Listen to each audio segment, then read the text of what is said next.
Capítulo 64. Uma ideia e um escrúpulo. Relendo o capítulo passado, acode-me uma ideia e um escrúpulo. O escrúpulo é justamente descrever a ideia, não a havendo mais banal na terra, posto que daquela banalidade do sol e da lua, que o céu nos dá todos os dias e todos os meses, deixei o manuscrito e olhei para as paredes. Sabes que esta casa do Engenho Novo, nas dimensões, disposições e pinturas, é reprodução da minha antiga casa de mata-cavalos?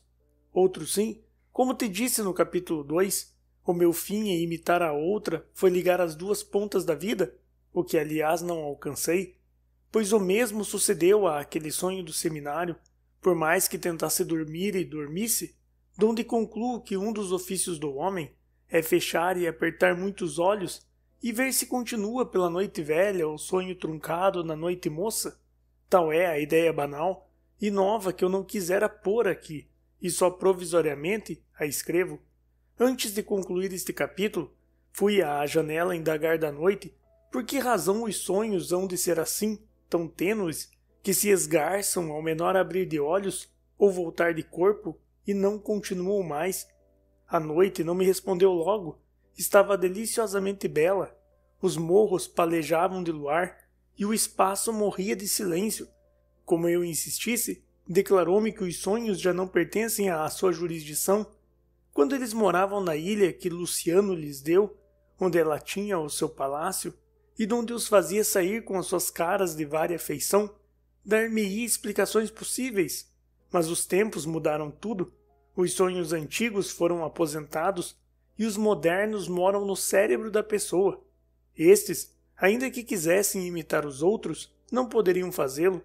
A ilha dos sonhos, como a dos amores, como todas as ilhas de todos os mares, são agora objeto da ambição e da rivalidade da Europa e dos Estados Unidos. Era uma alusão às Filipinas, pois que não amo a política, e ainda menos a política internacional, fechei a janela e vim acabar este capítulo para ir dormir. Não peço agora os sonhos de Luciano, nem outros, filhos da memória ou da digestão. Basta-me um sono quieto e apagado. De manhã, com a fresca, irei dizendo o mais da minha história e suas pessoas. Capítulo 65. A dissimulação. Chegou o sábado, chegaram outros sábados, e eu acabei afeiçoando-me à vida nova. Ia alternando a casa e o seminário. Os padres gostavam de mim, os rapazes também, e Escobar mais que os rapazes e os padres.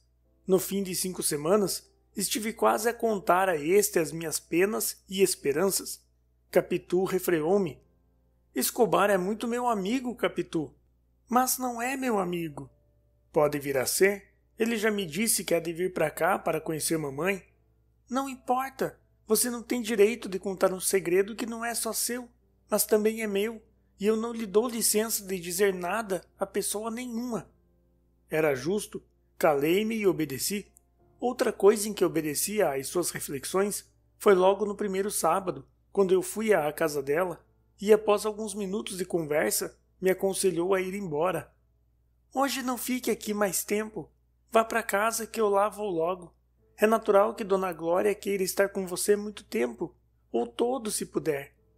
Em tudo isso mostrava a minha amiga tanta lucidez que eu bem podia deixar de citar um terceiro exemplo, mas os exemplos não se fizeram senão para ser citados, e este é tão bom que a omissão seria um crime.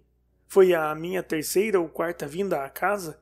Minha mãe, depois que lhe respondi as 1000 perguntas que me fez sobre o tratamento que me davam, os estudos, as relações, a disciplina, e se me doía alguma coisa, e se dormia bem, tudo o que a ternura das mães inventa para cansar a paciência de um filho, concluiu voltando-se para José Dias. Senhor José Dias, ainda duvida que saia daqui um bom padre? Excelentíssima! E você, Capitu? Interrompeu minha mãe, voltando-se para a filha do Pádua, que estava na sala com ela.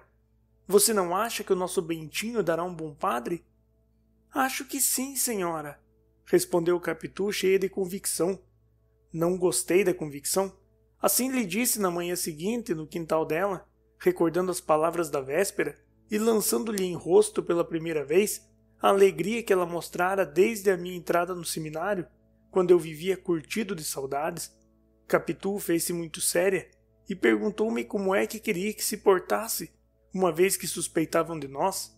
Também tivera noites desconsoladas, e os dias em casa dela foram tão tristes como os meus. Podia indagá-lo do pai e da mãe. A mãe chegou a dizer-lhe por palavras encobertas que não pensasse mais em mim. Com Dona Glória e Dona Justina, mostro-me naturalmente alegre, para que não pareça que a denúncia de José Dias é verdadeira. Se parecesse, elas tratariam de separar-nos mais, e talvez acabassem não me recebendo. Para mim, basta o nosso juramento de que nos havemos de casar um com o outro. Era isto mesmo. Devíamos dissimular para matar qualquer suspeita, e ao mesmo tempo gozar toda a liberdade anterior e construir tranquilos o nosso futuro. Mas o exemplo completa-se com o que eu vi no dia seguinte, ao almoço. Minha mãe dizendo, tio Cosme, que ainda queria ver com que mão havia eu de abençoar o povo à missa, contou que dias antes, estando a falar de moças que se casam cedo, Capitu lhe dissera: pois a mim, que me há de casar, há de ser o padre Bentinho. Eu espero que ele se ordene. Tio Cosme riu da graça. José Dias não dessorriu. Só prima Justina é que franziu a testa e olhou para mim interrogativamente. Eu, que havia olhado para todos, não pude resistir ao gesto da prima e tratei de comer. Mas comi mal. Estava tão contente com aquela grande dissimulação de Capitu que não vi mais nada. E logo que almocei, corri a referir-lhe a conversa e a louvar-lhe a astúcia. Capitu sorriu de agradecida. Você tem razão, Capitu, concluí eu. Vamos enganar toda esta gente. Não é? Disse ela com ingenuidade. Capítulo 66. Intimidade. Capitu e agora entrando na alma da minha mãe, viviam o mais no tempo juntas, falando de mim, a propósito do sol e da chuva, ou de nada. Capitu ia lá cozer às manhãs. Alguma vez ficava para jantar. Prima Justina não acompanhava a parenta naquelas finezas, mas não tratava de todo mal a minha amiga. Era assaz sincera para dizer o mal que sentia de alguém, e não sentia bem de pessoa alguma, talvez do marido, mas o marido era morto. Em todo caso, não existira homem capaz de competir com ele na afeição, no trabalho e na honestidade, nas maneiras e na agudeza de espírito. Esta opinião, segundo tio Cosme, era póstuma, pois em vida andavam às brigas e os últimos 6 meses acabaram separados. Tanto melhor para a justiça dela. O louvor dos mortos é o modo de orar por eles. Também gostaria de minha mãe, ou se algum mal pensou dela, foi entre si e o travesseiro. Compreende-se que, de aparência, lhe desse a estima devida. Não penso que ela aspirasse a algum legado. As pessoas assim dispostas excedem os serviços naturais, fazem-se mais risonhas, mais assíduas, multiplicam os cuidados, precedem os fâmulos. Tudo isso era contrário à natureza de prima Justina, feita de azedume e de implicância. Como vivesse de favor na casa, explica-se que não desestimasse a dona e calasse os seus ressentimentos, ou só dissesse mal dela a Deus e ao diabo.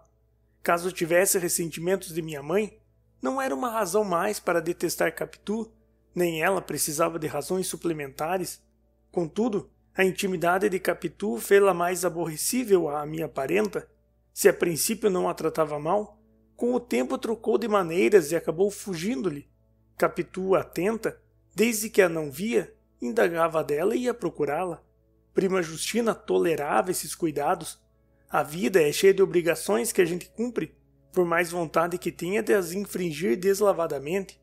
Demais, Capitu usava certa magia que cativa. Prima Justina acabava sorrindo, ainda que azedo, mas a sós com minha mãe, achava alguma palavra ruim que dizer da menina. Como minha mãe adoecesse de uma febre, que a pôs às portas da morte, quis que Capitu lhe servisse de enfermeira. Prima Justina, posto que isto a aliviasse de cuidados penosos, não perdoou à minha amiga a intervenção. Um dia perguntou-lhe se não tinha o que fazer em casa. Outro dia, rindo, soltou-lhe este epigrama: não precisa correr tanto. O que tiver de ser seu às mãos, lhe há de ir.